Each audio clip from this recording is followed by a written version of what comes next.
And I go back to sort of you and Ronaldo almost coming through at the same sort of similar age.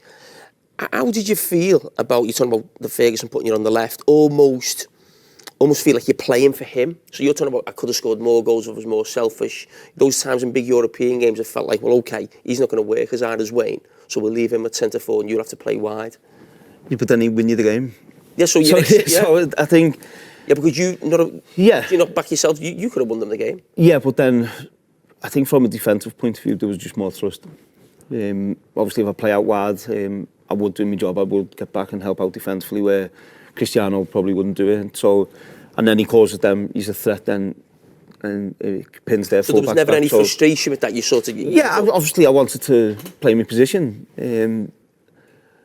But I think that's where the manager probably got it right in terms of the team winning and being successful. It probably needed that. So I weren't really interested in individual awards and stuff. I wanted to win with the team. That was always my goal.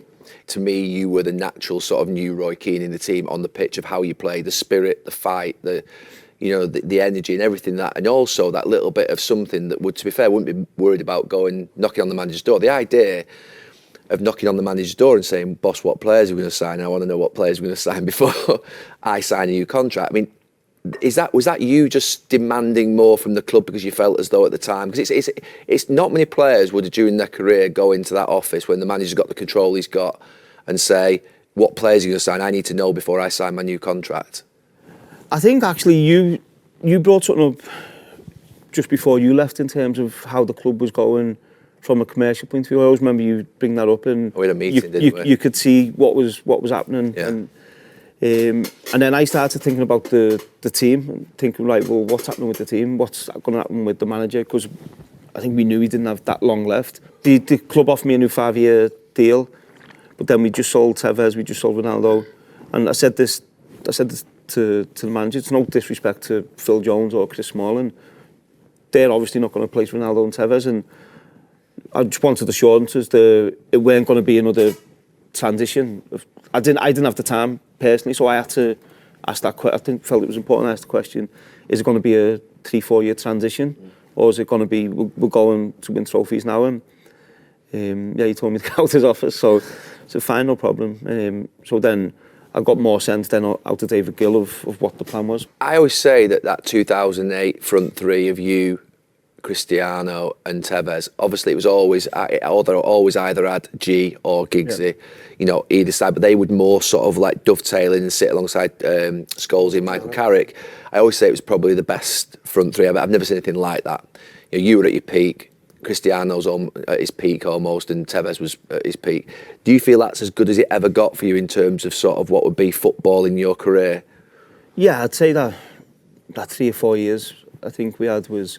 And you could feel it coming. I think 2006 we got beat to AC Milan semi-finals away. 2007 semi-finals again, I think it was. And then we obviously get the final 2008 and win it. And then we had the other 2 finals which we lost. And I think unfortunately we were in an era of that Barcelona team which were incredible. But I think for that few years you felt unstoppable. I felt as a team, you're going into games knowing that you're going to win, and in big games as well. Seeing the other day, I think we went like 2.5 seasons unbeaten in the Champions League in terms of getting to the final. Yeah. What point? I'm not asking. At what point was it where you did ask for the transfer? What year was that? I was 2010. Well, I genuinely wanted to stay at United, but I think there was a clash of me and the manager as well, and I knew once once you try and disagree with him, he doesn't take it lightly. And my relationship with the manager after that moment was never the same. Actually, to be fair, we were talking about it this morning. So obviously I remember being in the dressing room when, just before the Champions League game, when the statement came out.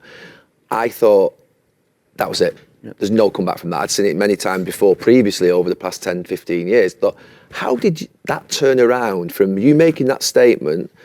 Do you remember me and Giggsy speaking to you the morning after in the gym and saying, look, you have to say sorry to the lads, but I think you did. But then how did it turn around? We never thought it would turn around with the manager. How's that turn around? How's it that you sign a new contract a couple of weeks later? I don't get a bit that. more money. I'm only joking. No, I don't get that. To this day. When I put the transfer request in, this was more from me and the manager, and I was still speaking to David Gill on where the club were going, how they were going to move forward. And again, obviously, being a manager now myself and looking back, it was the wrong thing to do, probably, but at the time, I felt it was the right thing to do to really get assurances for my own career. And then once David Gill had explained what the club were doing, I said, fine, that's all the manager had to say. That's all the club had to tell me. And then I signed the new deal. And in terms of relationship with the manager, of course, it was never the same. After I think the big thing what probably hurt him is they had just sold Tevez, they had just sold Ronaldo, and they probably couldn't afford to let me go.